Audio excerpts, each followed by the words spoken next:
To show incoming calls as small pop-up when you are using other apps on Samsung Galaxy S25 Ultra, open phone app, tap more icon or three vertical dot icon at the top right, and then tap setting, scroll down the screen, tap call display while using apps, and then select small pop-up.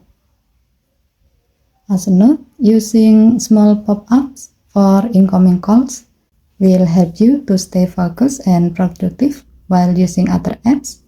It lets you see who's calling without a full screen interruption, so you can decide whether to answer, decline, or dismiss the call, all without losing your place in what you are doing. This way, you stay connected without disrupting your flow. Okay, thank you for watching. Please help to like and subscribe. Have a nice day.